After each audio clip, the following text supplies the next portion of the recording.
Hey there, friends. How you doing today? Welcome to my first vlog review thing. Yeah, I decided that I'm going to want to do some of these reviews, and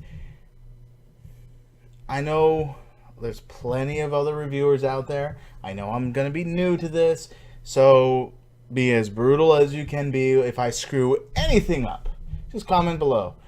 So that's my fair warning. At some point in the middle of this, I am going to end up going into spoilers mode because I want to talk about this.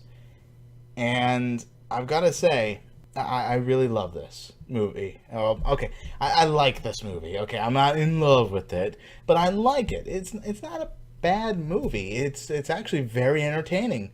And there's some things I kind of wanted to see that they showed in the previews that everyone knows the previews build it up better than it's going to be in the movies.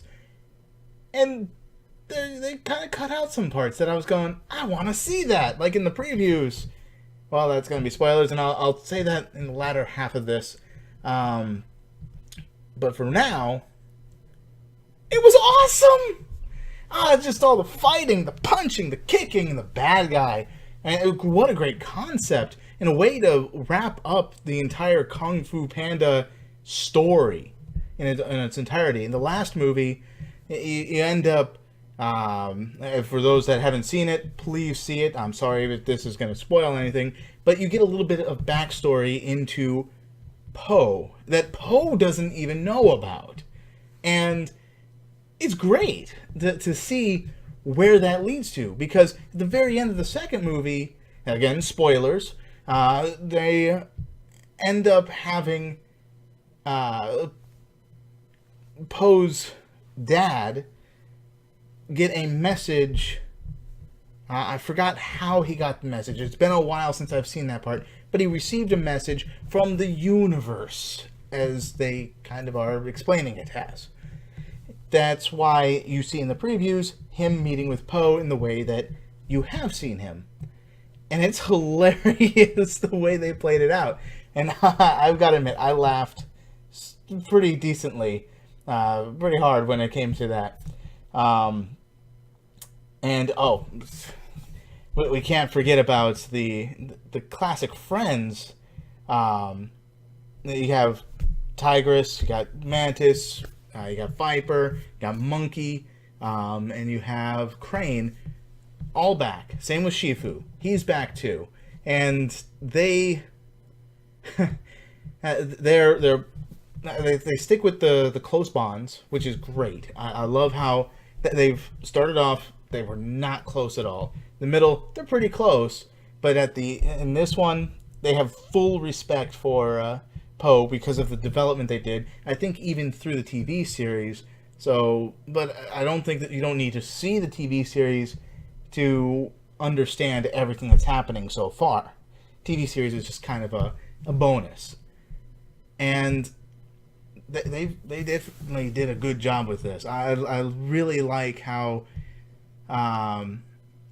they did the transition from he's a student to he needs to stop an old foe that he wasn't even aware that he had, to becoming a master of the arts. And he becomes the thing he idolizes, absolutely adores. And it's kind of like every fanboy's dream, isn't it? Or fangirl's dream. Any fan's dream that sees these amazing characters, these awesome people just doing their thing, whether it's an anime, live action TV shows, cartoon series, doesn't matter. Even comics and all that, all those mediums, they see those people. They do things that you wish you can do. Flying through the air, kicking, punching, doing detective works, so many things. And this is essentially, that's Poe in his entirety. And he gets to do what he idolizes. The same thing as the people he idolizes. Becomes their friends. And there's a lot of stories out there where the people that you idolize end up just kind of brushing you off and becoming big jerks, and you don't idolize them anymore. You want to be your own person. Well, in the first two movies, that's kind of not entirely true. I mean, he's already his own person, and he just wants to be something bigger, greater. And this movie, he finds out that he's not sure where it's all leading for him. And I really like that journey, and this continuation of it. It's not doing the same thing over and over again. I like that. And, but I think spoilers time. I've been holding back, and this is all spoilers. So see right down here, it's all spoilers. I don't want anyone else. If you don't want any spoilers for this movie, because it just came out, don't continue forward with this, okay? Kung Fu, the Panda Village, Secret Panda's Village, great scene. The way they portray the whole thing. Okay, so opening up the movie, it was great the way they opened up the whole thing. You have you have Po with tigress, mantis, monkey, crane, and viper. Viper? One of those two names. I can't really remember. And the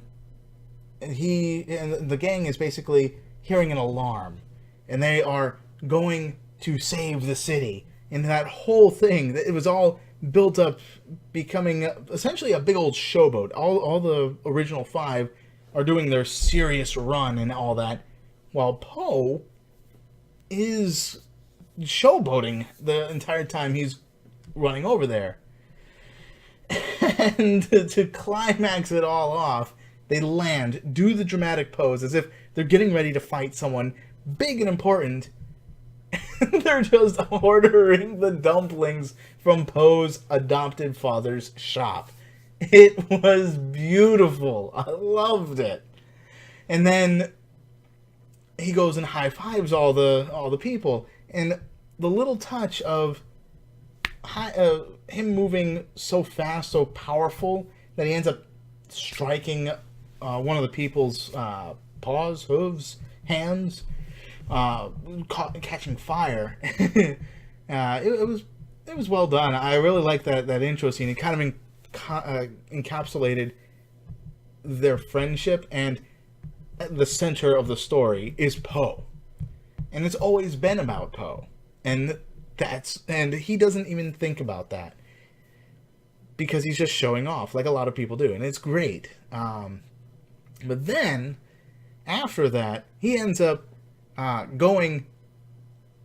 They end up going back to the palace, and they all land. Po does his pose, but the rest of the five don't do a pose. And he's like, "Come on, guys, why not? It's called a grand entrance." And then Shifu comes in, and it's like, "Po's right." It's like, "Oh, grand entrances, Po's right? Ha, whoa!" All the five is just like completely confused. And then Shifu breaks the news. Then Shifu does a great entrance into the palace, the Jade Palace, which is where they protect. And fire arrows being shot into these little things, and woohoo! It was very, very well done. Very well choreographed and all that. I know it's animated, it's not an actual live action thing, but still, I thought, oh man, this is Shifu. He is cool. And everyone else, including myself, is kind of confused as to why Shifu is... well, okay, I guess I wasn't really confused. I was more...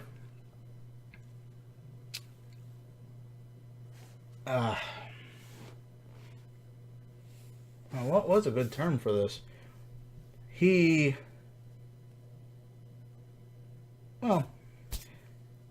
Anyway, I can't think of it. I'm not going to spend too much time thinking about that. But he ends up telling Po that Po is going to, from that day, start teaching the five. And the five, including... Well, Po is just completely awestruck by this. He does not want anything to do with that. He does not think he can teach, much less the five.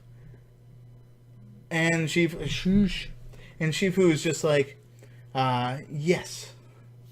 Yes. Okay, this is bugging me. I need to check my phone. That's my first review, and I gotta check my phone. What is so important? Nothing. Okay. Sorry about that, guys. But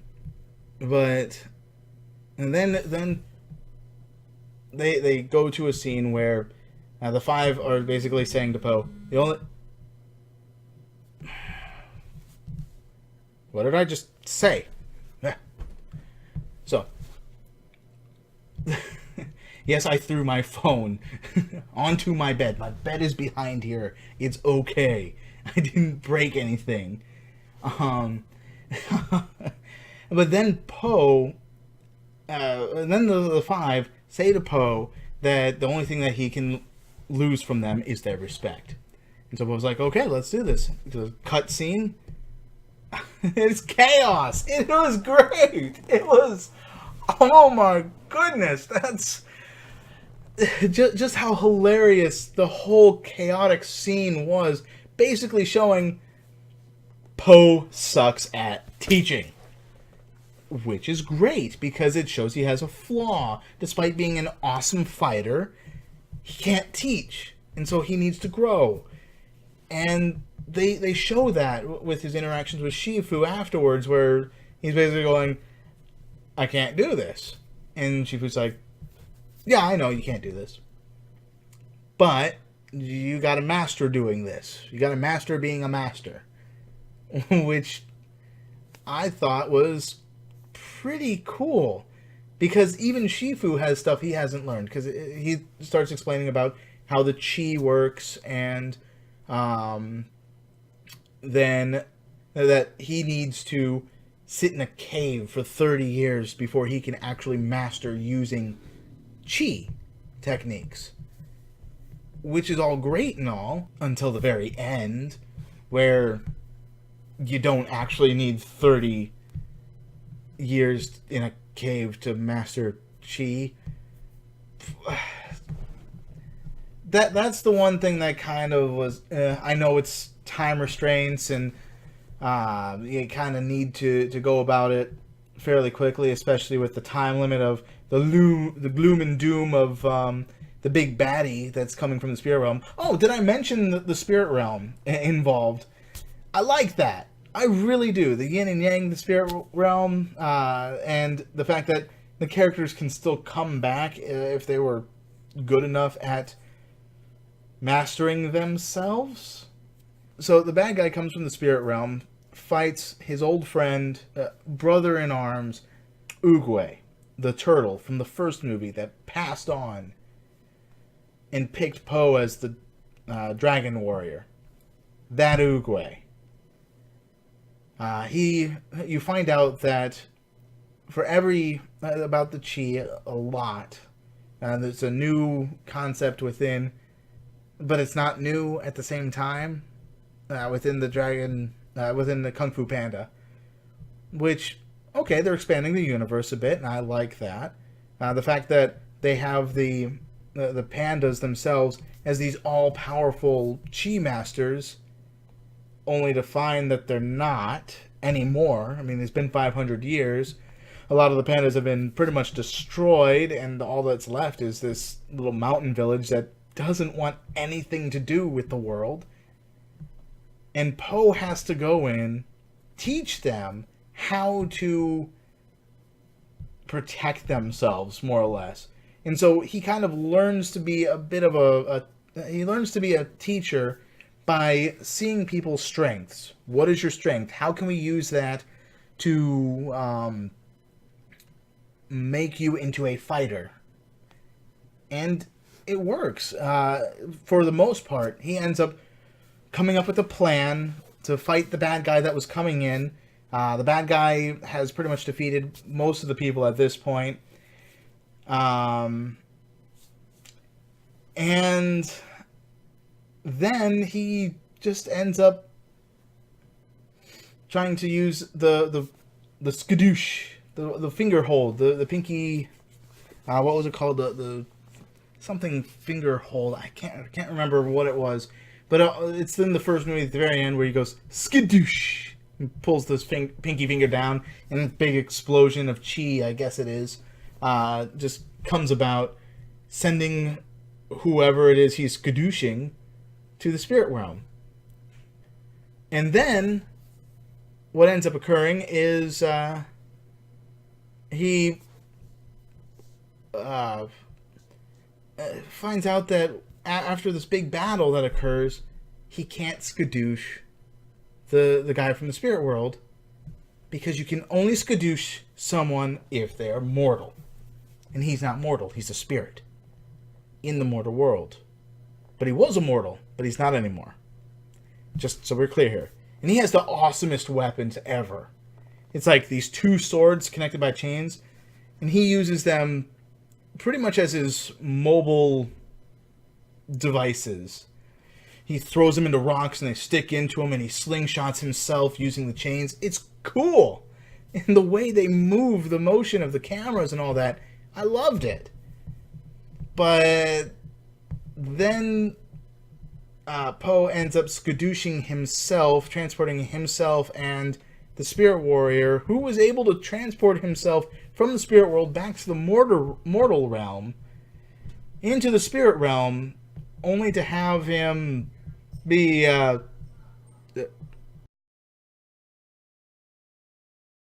was I? In my dad's home. So he opened the door, and I closing it just to continue on with this review. And he makes a lot of noise. How was the movie? It was good. I'm doing something now. I expect you to be home when the band's gone.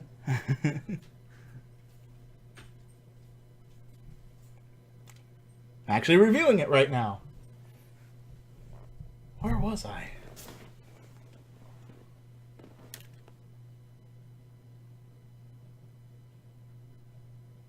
Oh, right. So, the spirit realm.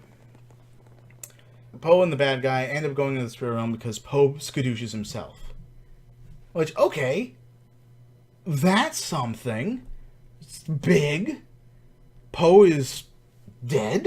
He killed himself, sacrificed himself to save everyone else that was left, that was not turned to jade. And I was like, that's good. But then I'm thinking, can't the spirit guy just come back of his own volition? So if Poe screws up in the spirit world, what would that mean for the rest of the people in the mortal realm? When the guy just comes back to the mortal realm, take all their chi, turn them into jade zombies, become a jade zombie. The zombies, the jade zombies are called zombies, and for every one that can take chi, someone can give chi, and most of the lessons is most people give chi to send out the punches, or to heal someone else, or to protect others. And the only way to do that is if you master chi, the flow of chi and all that. And I guess the lesson is you have to know who you are before you can master chi, and until you know that, then you can't. But anyway, for everyone that can give chi, there's someone that can take it, and that's essentially what the premise of the big baddie is. He takes people's chi, and while he's controlling these zombies, he in of himself is also being affected by these attacks, which I thought was really interesting, because if they manage to full on defeat one of those guys, doesn't that mean they kind of defeat him just a little bit? Just food for thought on that matter.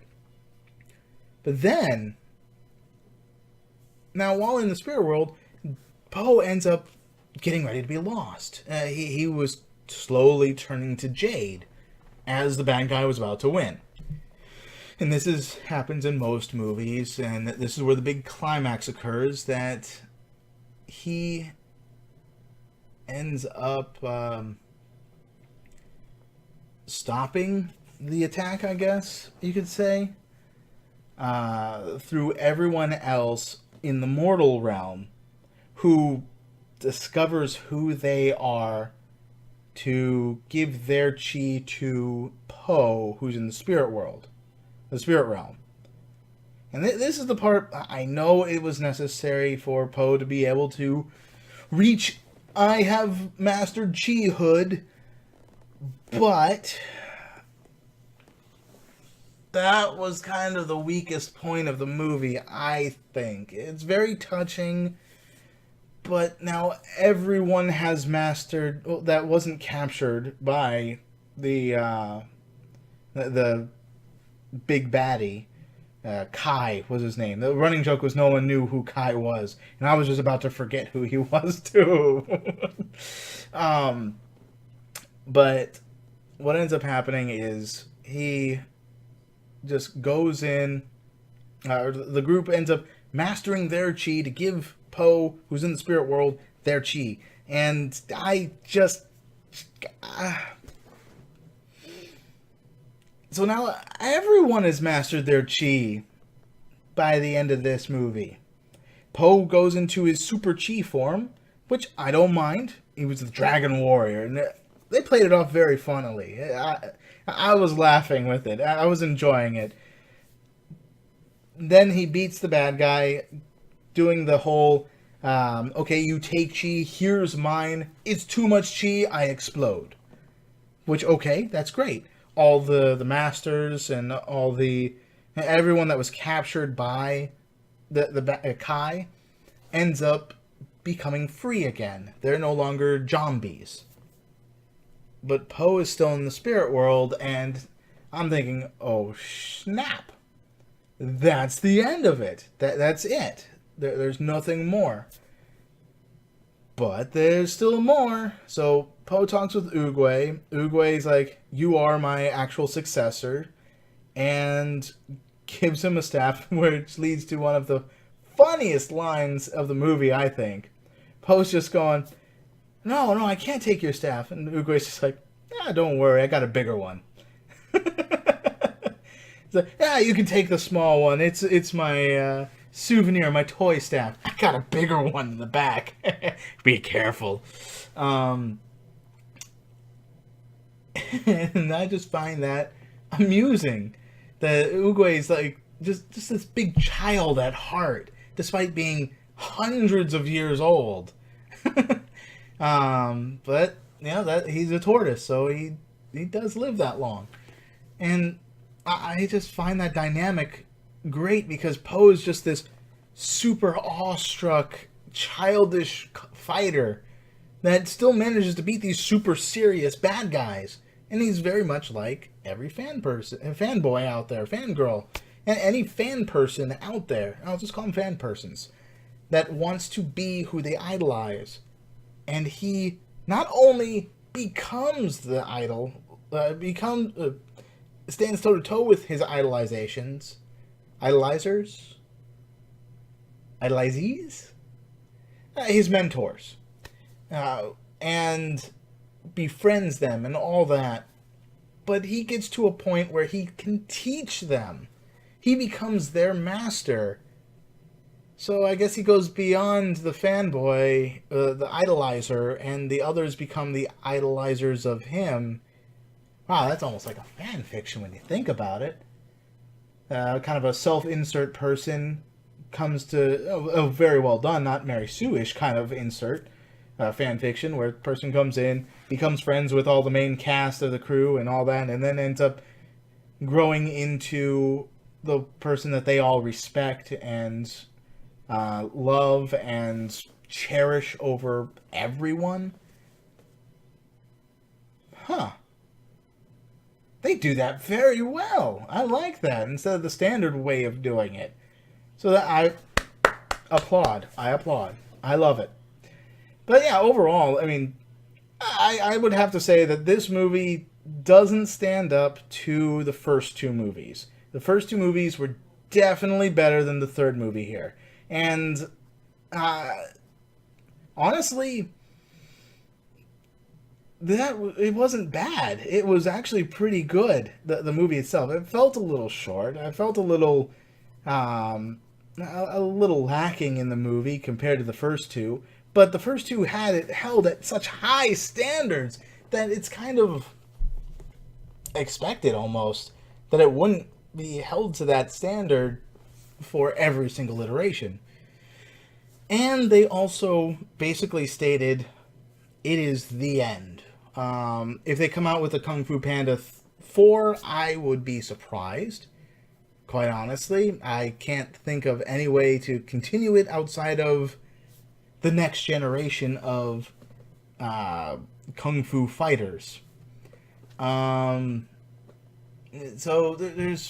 I can't really think of anything more to say about this. I mean, overall, it was a good movie. It wasn't like spectacular, but it was funny.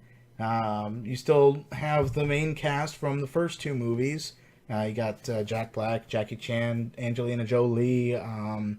You have everyone else. I can't really remember everyone's name because I am bad at remembering major people's names, which I guess is a good thing because if I meet them on the street, I'll just be like, "Hey, how you doing?" or not talk to them at all, and they may be appreciative of it. I don't know.